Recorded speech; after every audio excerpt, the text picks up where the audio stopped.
रामचंद्र भगवान की जय।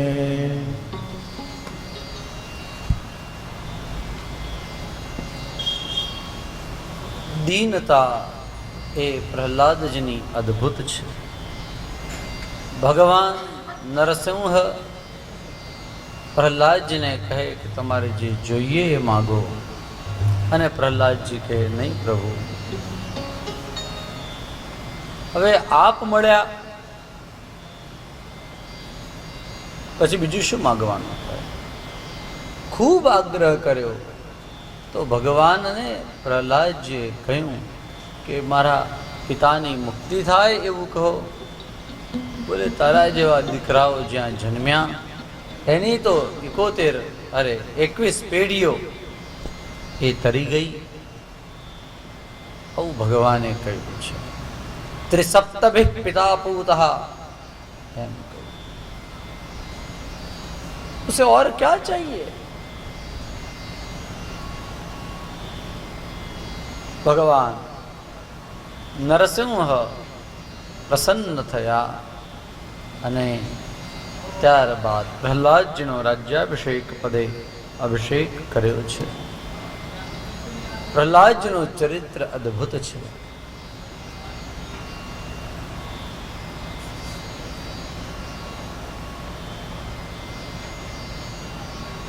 એક લાઈન યાદ આવે પ્રેમળદાસની ગયેલી.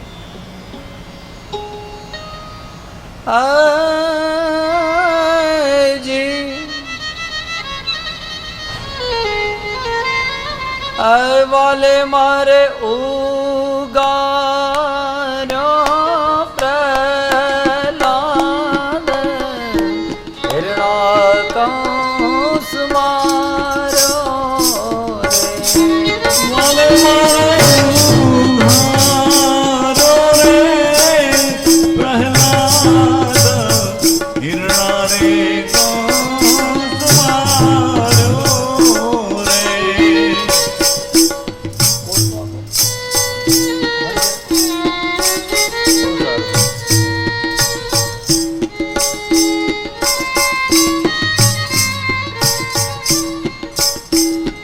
ધ્રુવને આપ્યું અવિચરા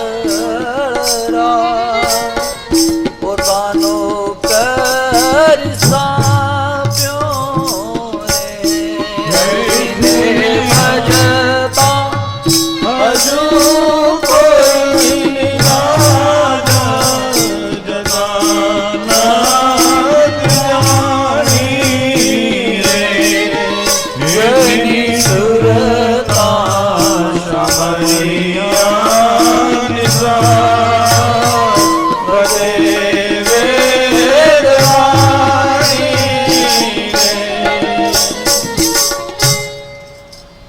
હરિને ભજતા હજુ કોઈની લાજ જતા નથી જાણી. प्रहलादजीने उगार्यो अपनो जन प्रहलाद उगार्यो. परमानंद दास जी का कीर्तन है. अपनो जन प्रहलाद उगार्यो.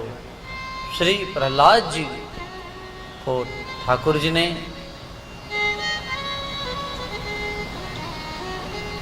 सिंहासन दिया है. प्रहलाद जी નું અદ્ભુત ચરિત્ર 10 અધ્યાયની અંદર પૂર્ણ કરી બીજા 5 અધ્યાયની અંદર જે નારદજી અને યુધિષ્ઠિર મહારાજનો સંવાદ થયો છે એ કર્મ પંચાધ્યાયી બતાવી. માણસના કર્મ, સ્ત્રીઓના કર્મ, પુરુષના કાર્ય, સંન્યાસીઓના ધર્મ, ગૃહસ્થીઓના ધર્મ, બ્રાહ્મણ, ક્ષત્રિય, વૈશ્ય અને શૂદ્ર એમના ધર્મ. બ્રાહ્મણે કરવાના કર્મ મુખ્ય રૂપે 6 કર્મ: યજ્ઞ કરવા, યજ્ઞ કરાવવા, દાન લેવું અને દાન દેવું. પણ બ્રાહ્મણે ખાલી એકલું લે કરવાનું એવું નહીં. દાન દેવું, ભણવું અને ભણાવવું, આ 6 કર્મ બ્રાહ્મણના બતાવ્યા. ક્ષત્રિયનું કર્મ એ રક્ષા કરવાનું આ મુખ્યત્વે કર્મ બતાવ્યું છે. વૈશ્યનું કર્મ એ કૃષિ એટલે ખેતી, પશુપાલન અને વ્યાપાર. આ 3 બ્રાન્ચીસ કોમર્સની છે. કૃષિ, ગૌરક્ષ, વાણિજ્યમ. પરિચર્યાત્મકમ કર્મ શૂદ્રસ્યાપી સ્વભાવજમ. સેવાનું કાર્ય એ શૂદ્રનું બતાવ્યું. સેવા કરવી એનો ઘણો મોટો અર્થ છે. ખાલી પગ દબાવવા કે કચરા પોતા કરવા એ સેવા એટલો અર્થ નથી. આ બિલ્ડિંગ વગેરે બનાવવા એ કાર્ય શૂદ્રનું છે.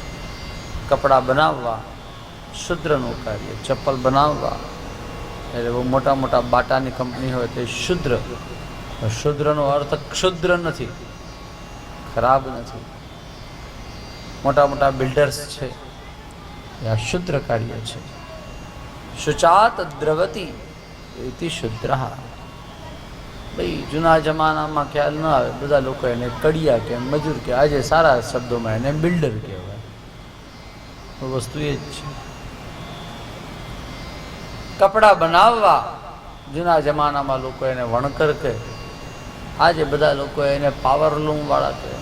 રેમન્ડ, ઓનલી રેમન્ડ, સિયારામ, એ બધી કંપનીઓ છે. અમને તો બહુ ખબર પડે નહીં. અમારે તો ક્યાં કપડાં ખરીદવા જવાનું હોય, તમે જે આપ્યા હોય એ જ પહેરવાના હોય. હા, પણ એવું બધું આમ એડવર્ટાઇઝ કોઈ વાર ક્યાંક વાંચ્યું હોય, સાંભળ્યું હોય, ખબર પડે. સારા શબ્દોમાં એ બધા જ શૂદ્ર છે. શંકરાચાર્યજી શૂદ્રનો અર્થ કરે શુચાત દ્રવતી ઇતિ શુદ્રઃ. લોકોનો શોક જોઈને જેની આંખમાં આંસુ આવે, બીજાનું દુઃખ જોઈને જે દ્રવી ઉઠે, એનું નામ શુદ્ર. અને આ શુદ્ર મહારાજ, આ જે શુદ્ર તમને હમણાં આપણે જેની વાત કરીએ છીએ, એ શુદ્રને મનુ મહારાજે ખૂબ ઊંચા સ્થાને મૂક્યો. પણ જે સમજ્યા નહીં એણે શુદ્રના ઊંધા અર્થ કર્યા. ठीक है, चलो उन बातों में न जाएं.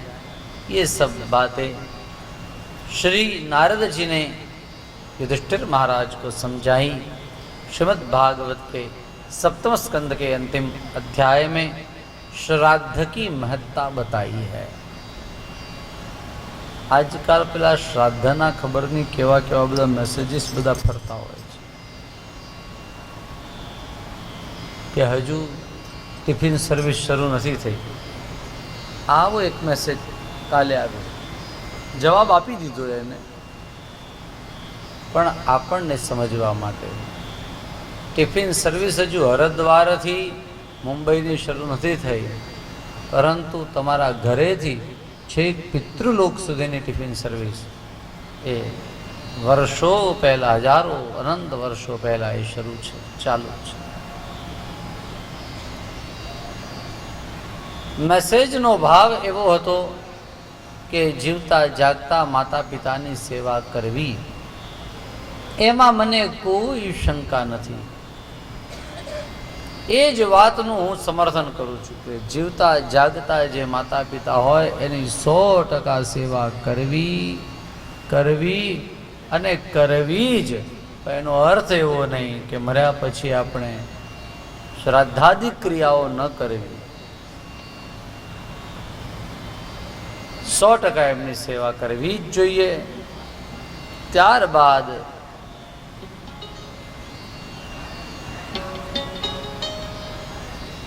મરણ પછી પણ શ્રાદ્ધ એ ભૂલવું નહીં. તમે અહીંયા કાગડાને પૂરી કે ખીર નાખો ને ત્યાં એને મળી જાય, ભાઈ એવું બધું મને ખબર પડતી નથી. પણ તેમ છતાંય શાસ્ત્ર જે કહે છે એમાં મને 100% વિશ્વાસ છે. શ્રાદ્ધ એમ કહે કે કમસે કમ આટલા દિવસ તમે દહીંનું સેવન નહીં કરો. દહીં ન ખવાય. સૌથી મોટા કોઈ વૈજ્ઞાનિક હોય તો એ મારા મહાપ્રભુજી છે, શ્રી વલ્લભાચાર્ય.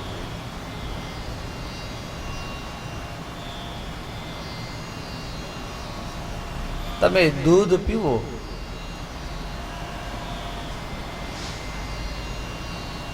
એમ કહેતા હતા કે તાવ આવ્યો હોય તો દૂધ ન પીવાય, મલેરિયા સિવાય બીજા કોઈમાં ન પીવાય, એવું કંઈક છે ને.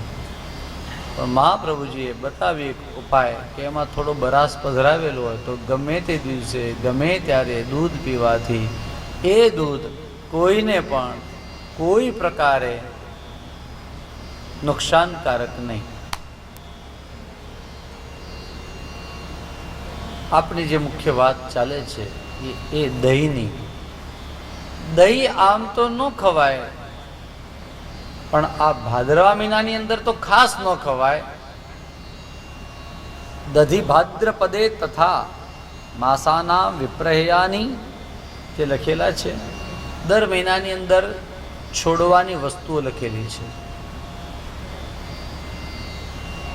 તાની ત્યાજ્યાની સર્વથા, આવું ભાગવતજીના મહાત્મ્યમાં લખેલું છે.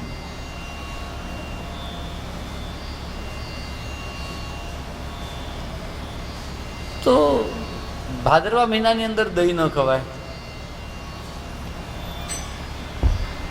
તો મારા ઠાકોરજીને તો રોજ દહીં જોઈએ, શું કરવાનું? તો મહાપ્રભુજીએ બહુ સરસ નિયમ બતાવ્યો કે દહીંની અંદર થોડી મિશ્રી પધરાવવાની, એટલે ગોરસ થઈ ગયું.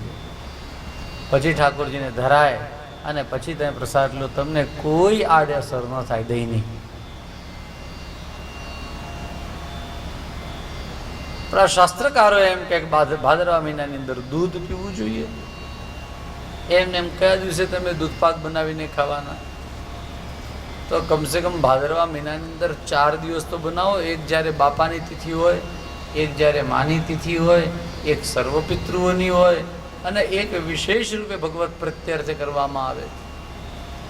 તો 4 વાર તો બને. માણસ દૂધ પીવે, સ્વાસ્થ્ય સારું રહે. ભાદરવામાં દૂધ પીવાય, દહીં ન ખવાય. પણ દહીં ખાવું હોય તો આ રીતે ખવાય, એની અંદર મિશ્રી પધરાવીને. કોઈ દાન એકાદશીથી ખવાય ને, પણ એ ધરાય એ મિશ્રી પધરાવીને. હા,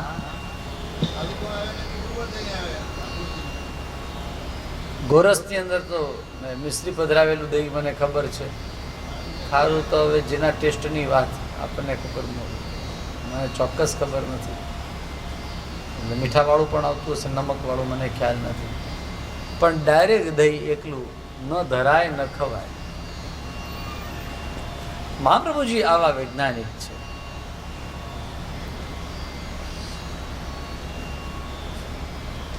પ્રિયજનો,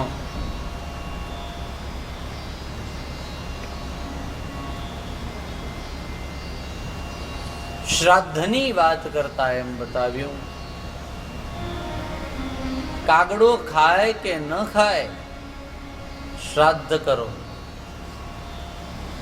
શ્રાદ્ધ 1.5 કલાકનું 2 કલાકનું શ્રાદ્ધ થયા પછી 1.5 મિનિટની વિધિ જે છે એ છે કે કાગડાને, કૂતરાને, ગાયને આપણે કંઈક નાખવું. એટલે એની બહુ લાંબી ચર્ચા કરવાની જરૂર નથી. તમે 1.5 કલાકની વિધિ કરી નથી, 1.5 મિનિટની વિધિ માટે ચર્ચાઓ કરો છો, કાગડાને નાખવું કે ન નાખવું. એટલે અર્થહીન છે.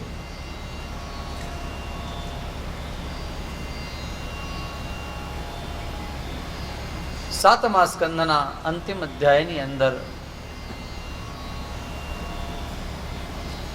આ શ્રાદ્ધની મહિમા ગાઈ છે. અને છેવટે નારદજી મહારાજ યુધિષ્ઠિર મહારાજને કહે કે રાજન, તમે ખૂબ ભાગ્યશાળી છો.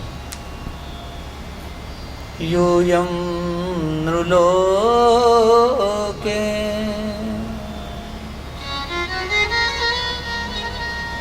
यूयं नृलोके बत भूरि भागा येषां गृहाणां वसतीति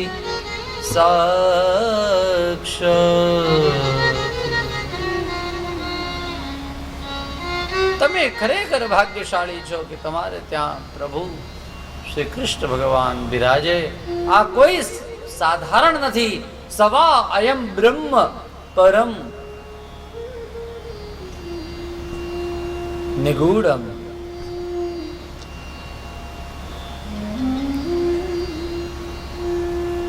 આ સાક્ષાત પરબ્રહ્મ છે, પરમાત્મા છે. આમ જ્યારે સમજાવ્યું, યુધિષ્ઠિર મહારાજે શ્રી કૃષ્ણ પરમાત્માની સ્તુતિ કરી, પૂજા વગેરે કરી છે. 8મા સ્કંધને વિરામ, 7મા સ્કંધને વિરામ આપ્યો. 8મો સ્કંધ એનું નામ છે મન્વંતર લીલા. મન્વંતર લીલા 8મો સ્કંદ અને 9મો સ્કંદ ઈશાનુકદા લીલા. આ બંને લીલાઓ એના 24 અધ્યાયો છે. આ બંને શ્રીજી બાવાના દક્ષિણ અને વામ સ્તન છે, જમણો સ્તન અને ડાબો સ્તન.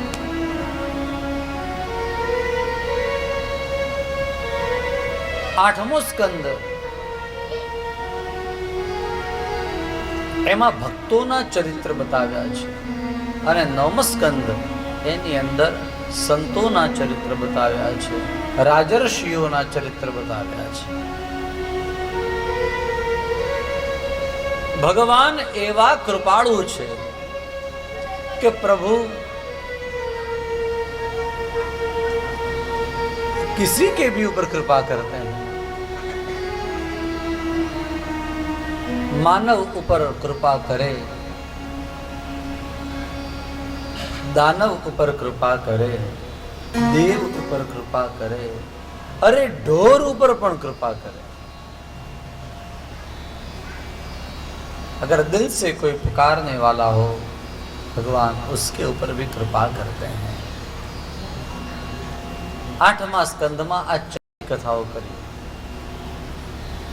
પહેલા અધ્યાયની અંદર પ્રથમ મન્વંતરનું વર્ણન કરતા કહ્યું કે દરેક મન્વંતરમાં ભગવાનનો પ્રાદુર્ભાવ થયો, ભગવાનનો જન્મ થયો. પ્રથમ મન્વંતરમાં ભગવાન આકુતિ દીકરીને ત્યાં, મનુ મહારાજની દીકરી આકુતિ જે રુચિ ઋષિને પરણાવી હતી, એને ત્યાં ભગવાન યજ્ઞ નારાયણ થઈને પ્રગટ થયા છે.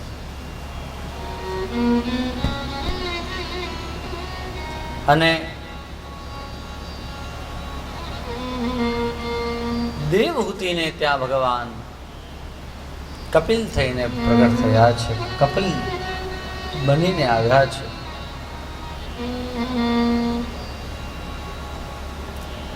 પ્રથમ મન્વંતરની આ વાત કરી. બીજા મન્વંતરમાં ભગવાન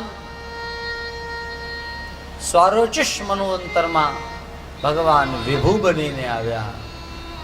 ત્રીજું મન્વંતર એનું નામ ઉત્તમ મન્વંતર અને એમાં ભગવાન સત્યસેન બનીને આવ્યા. ચોથા મન્વંતરમાં ભગવાન હરિમેધા ઋષિને ત્યાં, હરિણી દેવીને ત્યાં હરિ અવતાર લઈને આવ્યા. બોલે કોના માટે આવ્યા? બોલે એક ગજેન્દ્ર માટે આવ્યા, ઢોર માટે, પશુ માટે આવ્યા.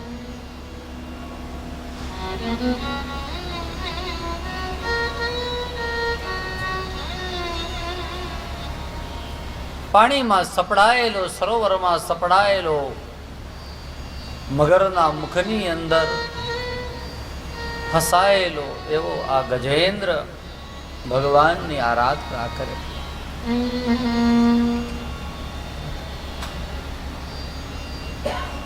પહેલા તો પોતાના સગા વાલાઓને સૌને કહ્યું. સગાઓ અને વાલાઓ બધા જ આવ્યા બચાવવા માટે, પણ કોઈ બચાવી શક્યા નથી. કોઈની તાકાત નથી કે બચાવી શકે. કાળના મુખમાંથી કોણ બચાવી શકે? આપણા સગા હોય, આપણા વાલા હોય, અંતકાળે કોઈ બચાવી શકતું નથી. અને એટલા માટે ભગવાનનું સ્મરણ કરવું. અંતકાલે પ્રભુ સિવાય બીજું કોઈ, સુત માત પિતા ભાઈ કોઈ અંત સહાયક નાય.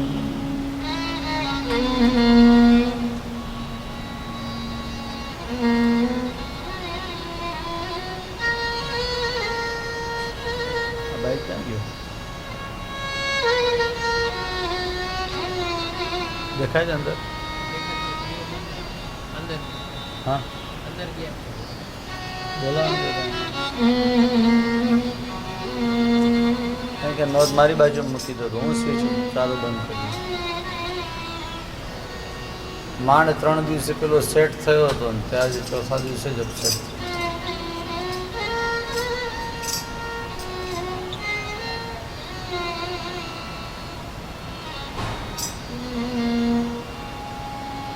સુત માત પિતા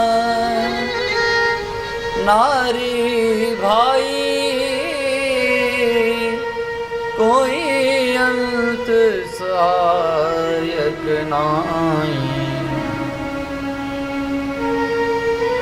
કોઈ આવ્યો નથી સહાયમાં. અરે નહીં નહીં, કદાચ સહાયમાં આવ્યા તો પણ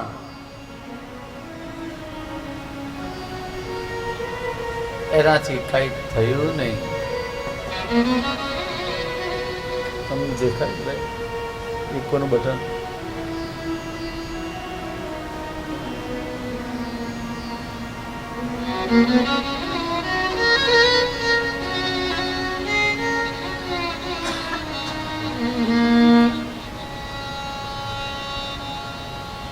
અને ત્યારે આર્તનાદ કર્યો. सूरदास जी लिखते हैं,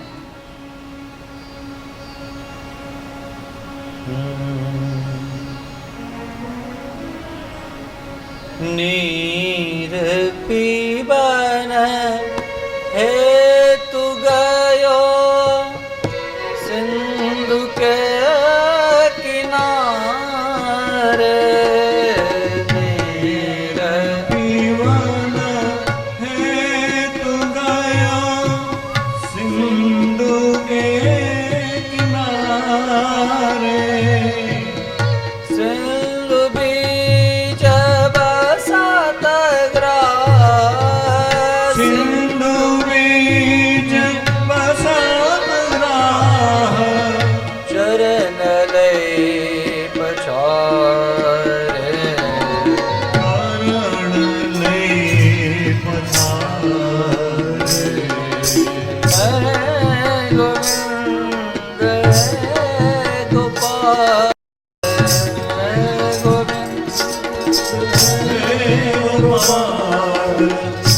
अब तो जीवन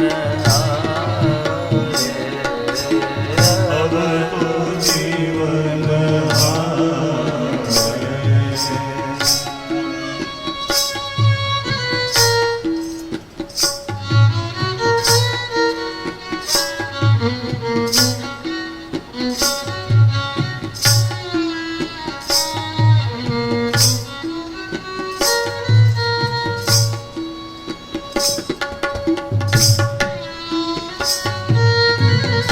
चार प्रहर युद्ध भयो लई गयो मजदारे.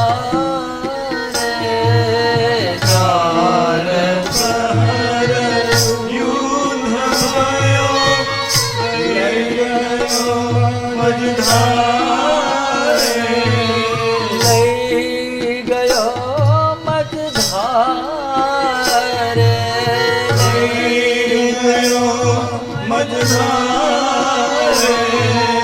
नाक कान डूबन लागे.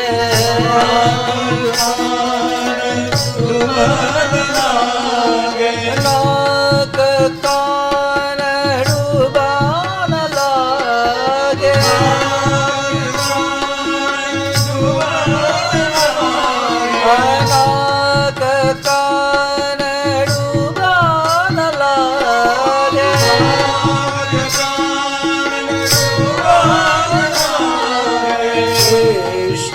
को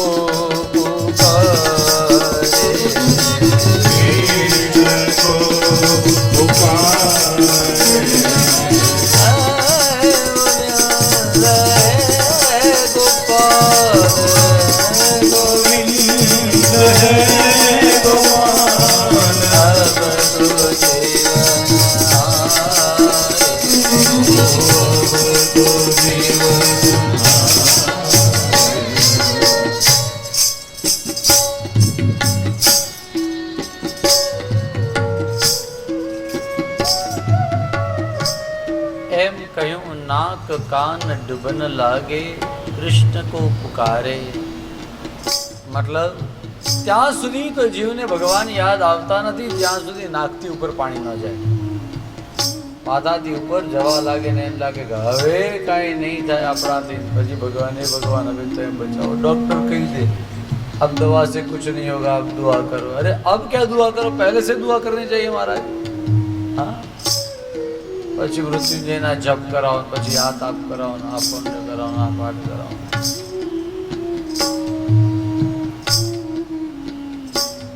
भगवान को आर्तनाद किया है. सुखदेव जी महाराज कहते हैं जजाप परमम जाप्यम प्राग्जन्मन्य अनुशिक्षितम.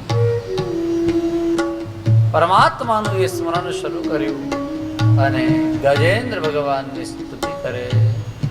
ઓમ નમો ભગવતે નમો ભગવતે તસ્મૈ યત એતચ્ચિદાત્મકં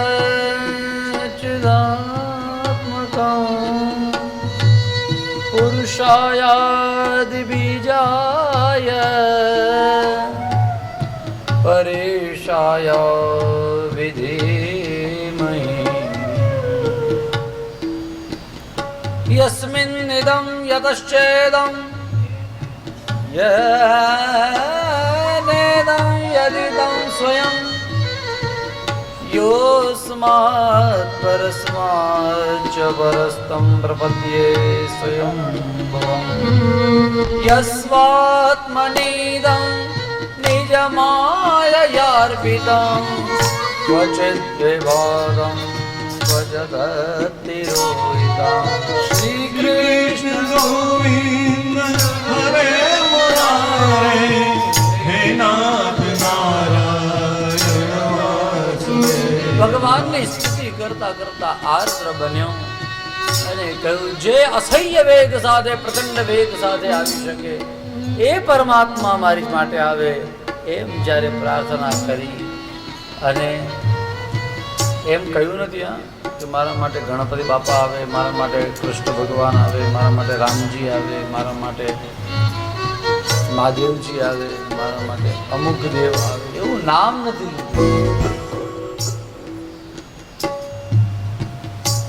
એવું કંઈ કહ્યું નથી. પણ એમ કહ્યું યહ કશ્ચનેશો બલિનોંતકોરગાત ભીતમ પ્રપન્નમ પરિપાતિ ભયાત. આમ કહ્યું જે પરમ તત્વ હોય એ આવે ભાઈ મને બચાવે. અને ત્યારે કૃષ્ણ ભગવાન આવ્યા છે. અસહ્ય વેગ સાથે આવ્યા અને ભગવાનને જોયા. જોતાની સાથે ગજેન્દ્ર ગળગળો બન્યો. આ સરોવરમાંથી કમળ લીધું, ભગવાનને અર્પણ કર્યું. સુર કહે શ્યામ સુના શરણ આતિયા. સુર કહે શ્યામ સુનો શરણ હો બિહારી. શરણ આતિયા શરણ હો બિહારી. अब की बार पार करो, अब की बार पार करो. अब की बार पार करो,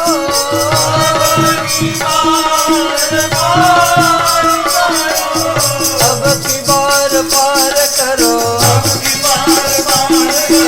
अब की बार पार करो, अब की बार पार करो. अब की बार पार करो, अब की बार पार करो. बंद के दुलारे,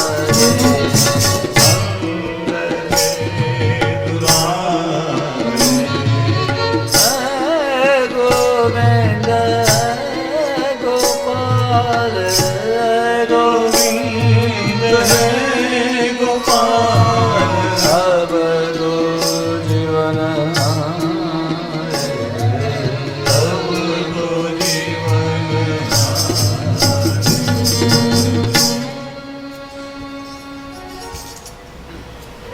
હાથેથી આમ કમળ અર્પણ કર્યું. ભગવાને કમળ લેવાનું હોય, ભગવાને કમળને નહીં પકડ્યું, હાથીની આખી સૂંઢને પકડી અને આમ આખો એને ઉપર લઈ લીધો. હાથી જેવો ઉપર આવ્યો કે એની સાથે એના પગ પકડેલો પેલો મગર પણ ઉપર આવ્યો. ભગવાને ચક્ર છોડ્યું, મગરનું મસ્તક કપાયું, એમાંથી દિવ્ય જ્યોતિ પ્રકટ થઈ અને ભગવાનના શ્રી ચરણની અંદર એ સમાઈ ગઈ. હાથીને લઈને આમ નાનું બાળક મોગરાનું ફૂલ પકડીને આમ બાજુમાં મૂકે એમ ભગવાને હાથીને એક બાજુ મૂક્યો. હાથીને કહ્યું, જે તારું મારું આ સરોવરનું સૌનું સ્મરણ કરશે એને હું અંત સમયે ઉત્તમ ગતિ આપીશ. પરીક્ષિત મહારાજ શુકાચાર્યજીને પૂછે અને કહે, મહારાજ આ હાથી કોણ હતો? ભાઈ પશુ હોય પશુ, આ પશુને ભગવાનનું નામ બોલતા આવડે? હાથી હોય તો વધુ વધુ ટ્રમ્પ થાય, ચિંગાડે ગુજરાતીમાં કહેવાય. કૂતરું હોય ભસે, ગાય ભાંભરે, દરેકના અવાજ છે ને. એમ હાથી હોય એ ચિંગાડે, ઘોડો હણહણે, હાથી શું કરે? ચિંગાડે. આમ અવાજ કરે એવો, એનાથી વધારે શું કરે? ભગવાનનું નામ બોલતા થોડી એને આવડે. પણ સુખદેવજી મહારાજ કહે કે જજાપ પરમમ જપ્યમ પ્રાગ જન્મની અનુશિક્ષિતો. પ્રાગ જન્મની નો અર્થ થાય ગયા જન્મ, પૂર્વ જન્મ. પ્રાગ જન્મની અનુશિક્ષિતમ એટલે પૂર્વ જન્મમાં જે શીખેલો હતો હાથી એ આ જન્મમાં હવે બોલવા માંડ્યો. જજાપ એટલે એનો જપ કરવા લાગ્યો. નમો ભગવતે તસ્મૈ યતે તચ્ચિદાત્મકમ પુરુષાય આદિ બીજાય. આ બધું પૂર્વ જન્મમાં શીખેલી વિદ્યા છે હાથીની. તો મહારાજે તમે કહ્યું કે પૂર્વ જન્મમાં એ શીખ્યો હતો, તો આ પૂર્વ જન્મમાં હતો કોણ એ અમને કહો. અને એની કથા કહી છે. દ્રવિડ દેશનો રાજા હતો, ચેન્નઈનો રાજા, હા મદ્રાસનો રાજા. એનું નામ ઇન્દ્રદ્યુમ્ન. આ ઇન્દ્રદ્યુમ્ન નામનો રાજા ભગવાનનો પરમ ભક્ત હતો. શાલિગ્રામની સેવા કરે. સેવા કરતા કરતા એવો તન્મય થઈ જાય, આંખમાં આંસુ આવી જાય.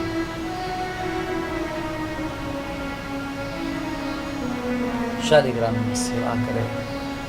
વિષ્ણુ આરાધના, વિષ્ણુર આરાધન તત્પર. ભગવાનનું આરાધન કરવામાં તત્પર, ભગવાનની સેવા કરે, નિત્ય સેવા કરે.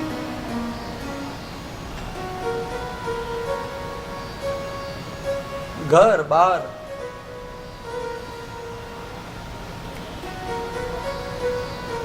આ બધું છોડી અને અરણ્યમાં જઈ આશ્રમમાં રહી ભગવાનની સેવા કરતો.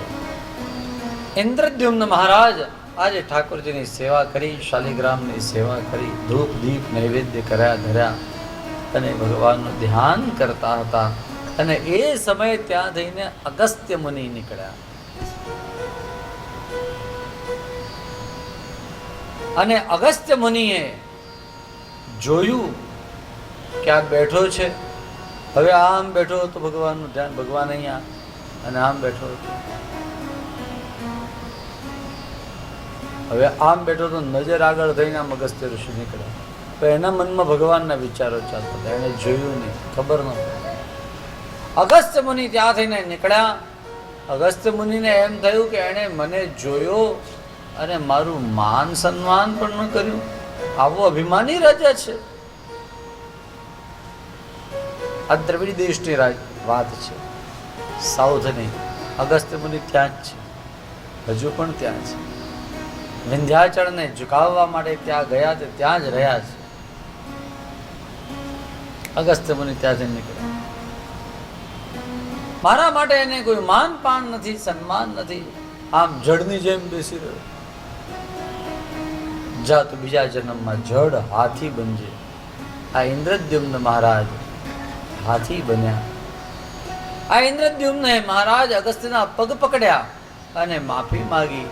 અને ત્યારે શ્રી અગસ્ત્ય ઋષિએ કહ્યું કે તારી પર ભગવાનની ખૂબ કૃપા છે, એટલે બીજા જન્મમાં પણ તને ભગવાનની સ્મૃતિ આવશે, ભગવાનનું સ્મરણ થશે અને ભગવાનના સ્મરણના લીધે થઈને તારો એ જન્મ પણ સફળ થશે અને ભગવાનના દર્શન થશે, ભગવાનનો સાક્ષાત સ્પર્શ થશે. આજ ગજેન્દ્ર એનો ઉદ્ધાર થયો છે. ભગવાન ગજેન્દ્રનો ઉદ્ધાર કરે, ઢોરનો ઉદ્ધાર કરે. આપણને એમ થાય કે આપણે તો માણસ છીએ ને, ભગવાન આપણો પણ ઉદ્ધાર કરશે. ભગવાન આપણને ક્યાંક તો પોતાના ધ્યાનમાં રાખશે. બોલે પણ આ મગર કોણ હતો? બોલે એક હુહુ નામનો ગંધર્વ હતો સ્વર્ગની અંદર, અને બ્રહ્માજીની આગળ ખૂબ સરસ ગાન વગેરે કરે. એને પોતાના ગાનનું એટલે ગાવાનું અભિમાન આવ્યું કે હું બહુ સારું ગાઉં છું. એને શાપ મળ્યો એટલે આ મગર બન્યો હતો. આ મગરની અંદર મગરનો કોઈ પ્લસ પોઈન્ટ હોય તો એ હતો કે એણે આ ભક્ત, અત્યાર સુધીમાં તો ઘણાના પગ પકડ્યા, પણ આજે પગ પકડ્યો તો એક ભક્ત હાથીનો પગ પકડ્યો. એના લીધે ભગવાન એનો ઉદ્ધાર કરવા આવ્યા. પ્રિયજનો, જગતની અંદર અનેક લોકો મળશે, અનેક લોકો આવશે, અનેક લોકો જશે.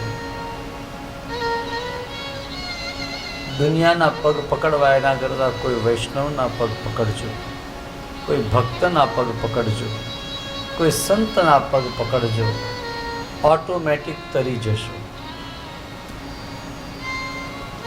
સંસ્કૃતના શ્લોકો ભાગવતની કથામાં કેટલી બધી વાર આવે તો લોકો એમ કે આટલા બધા શ્લોકો બોલો છે તો ભજન એના કરતા વધારે બોલો ને મહારાજ.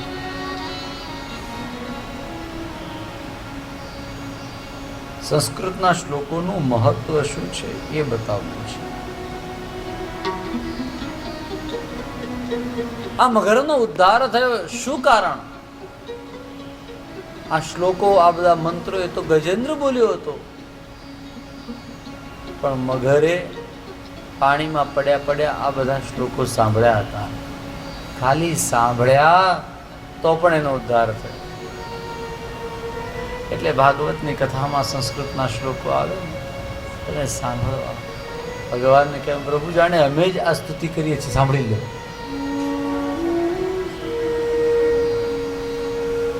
बात समझ में आती है ना? गजेंद्रना उद्धाરની કથા 4 અધ્યાયની અંદર કરી.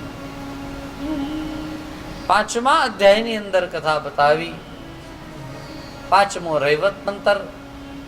આ મન્વંતરમાં લક્ષ્મીજીનું પ્રિય કરવા માટે ભગવાન વૈકુંઠા દેવીને ત્યાં પધાર્યા અને ભગવાનનું નામ પડ્યું વૈકુંઠ.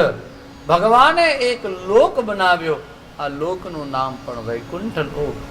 લક્ષ્મીજીને ગિફ્ટ કર્યો. લક્ષ્મીજીને કહ્યું લો હવે આ આપણું ઘર.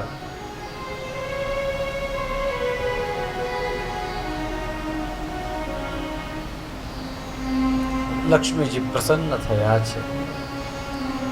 5મા મન્વંતરમાં આ લીલા થઈ. 6ઠા મન્વંતરમાં ભગવાને 4 અવતાર લીધા છે. જ્યારે સમુદ્ર મંથન થયું ત્યારે એનો રવૈયો લાવ્યા, મંદરાચળ પર્વતનો રવૈયો બનાવ્યો અને જેવો એને દરિયામાં મૂક્યો, અંદર અંદર અંદર અંદર ઉતરી જતો હતો. અને ત્યારે ભગવાને એક વિશાળ કાચવાનું રૂપ લીધું. એમ લાગે જાણે મોટો આઈલેન્ડ છે, મોટો દ્વીપ છે, ટાપુ છે. એવું સ્વરૂપ ભગવાને લીધું અને આ પર્વતો તો આમ ઉપર ઉપર ઉપર ઉપર આવવા લાગ્યો. સૌને આનંદ થયો. ભગવાન જાણે સોનાના ખડક હોય, સોનાના પથ્થરો હોય એવા ભગવાનના બધા ઉપરના અંગ છે કાચબાના, આને બધાને જોયા. સુવર્ણમય જાણે કાચબો એને જોયો અને બધાને આનંદ થયો. બધાએ ભગવાનને વંદન કર્યા. બડે પ્યાર સે જય જયકાર હો જાય. કૂર્મ નારાયણ દેવ કી જય. સાવ બનશે તમારું ચાલુ છે ને, તો સામેનો સા આપવો. 3 જણા સુરવાળા બેઠા છે, એક જણ તો આપે. સામેનો જય બોલાવીએ ને ત્યારે, જય બોલાતી હોય ત્યારે બોલીએ કૂર્મ નારાયણ દેવ કી જય. તમને હું કહી શકું, અમને તો ન કહી શકું ભાઈ તમે જરા બધા જય બોલો એમ. સમજ્યા ને? તમે સમજો ને?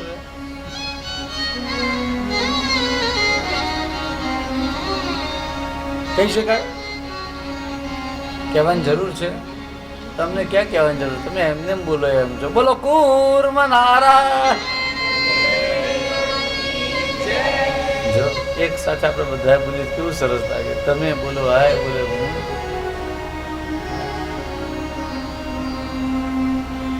ભગવાન કૂર્મ આવે એમાં થોડી વાર રહે.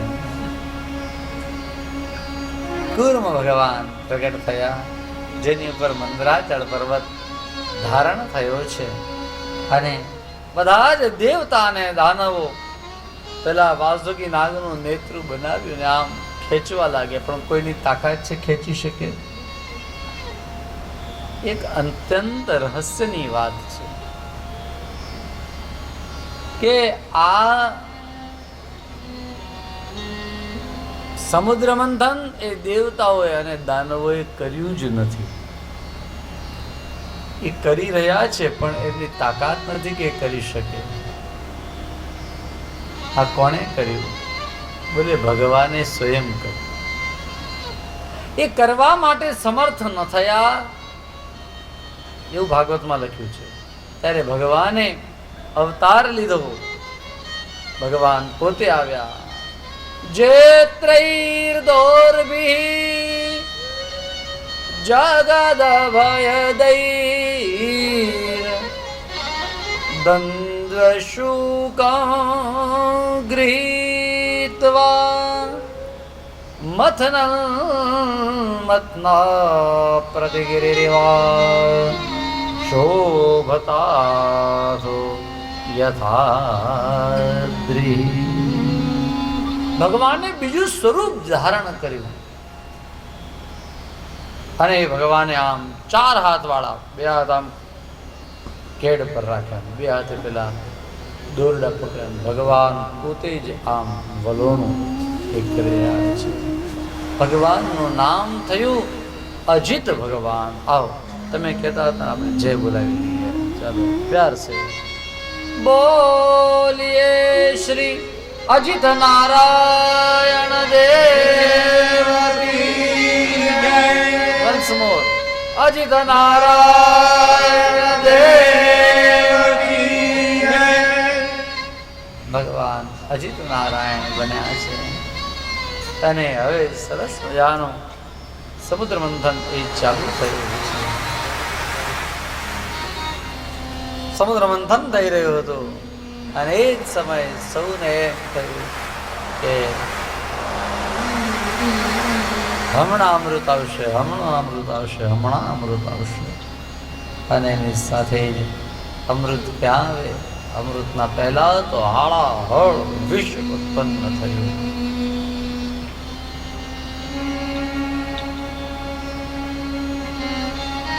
અંદરથી એવો ખળભળાટ થયો ને ખબર પડી કે જાણે સુનામી આવશે. એટલા મોટા મોટા મોજા આવવાનો સંકેત ખબર થઈ. બધા જ દેવતાઓ ભાગ્યા. કઈ બાજુ જાય? જ્યાં પૃથ્વીમાં ઊંચું સ્થાન હોય ત્યાં જાય. એટલે બધા હિમાલય તરફ દોડ્યા અને હિમાલયથી પણ આગળ છેક ઉપર કૈલાસ સુધી દોડ્યા અને શિવજીને મનાવ્યા અને કહ્યું, મહારાજ આપ ત્રાહિનઃ શરણાપન્નાન ત્રૈલોક્ય દહનાથ विषाद, आप हमारी रक्षा करो। और शिव जी महाराज बोले कोई बात नहीं, हम तैयार है। शिव जी विषपान કર્યા છે, विष पीधु और विष को गले में धारण किया है। विष धारण કર્યું, શિવજીનું ગળું એ નીલ થયું।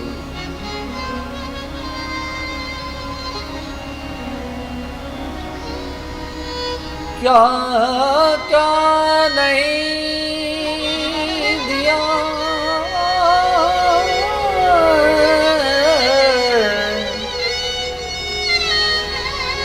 क्या प्रमाण दे,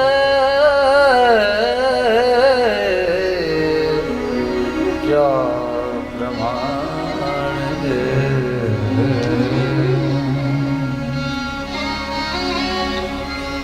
जहर पिया ओ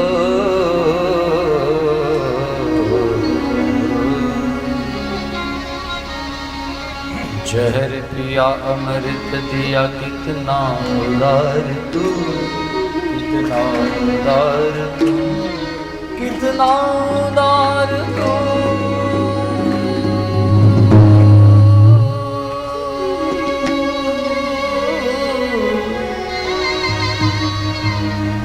बोला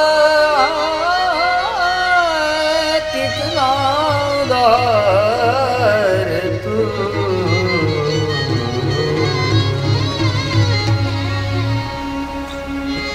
आयो शरण तुम्हारे भोले पार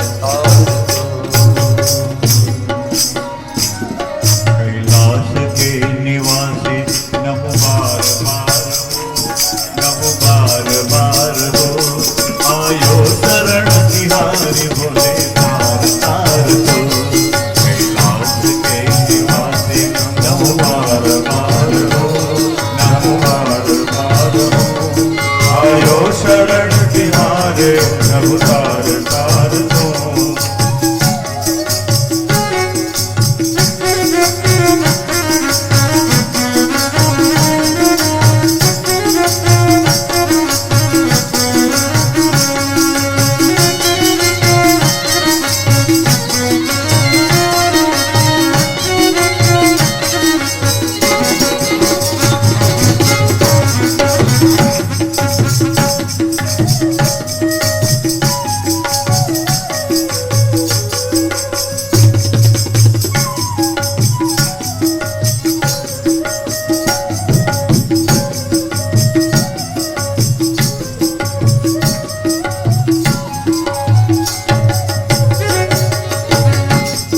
बखान क्या करूं मैं रातों की देर का, चपटी बभूत में है खजाना कुबेर का।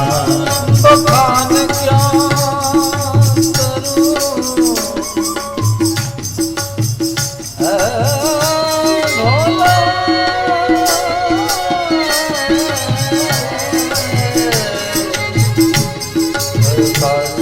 करूं मैं रातों की देर का, बभूत में कुबेर का, खजाना कुबेर का। गंग धार मुक्ति द्वार ओमकार दो, गंग धार मुक्ति द्वार ओमकार दो। आयो शरण तिहारी भोले तार तार दो। कैलाश के निवासी नमो बार बार हो, नमो बार बार हो। आयो शरण तिहारी भोले तार तार दो। बोले बोले तार तार तू, बोले तार तार तू, बोले तार तार तू। आयो शरण तिहारे बोले तार तार तू, बोले तार बोले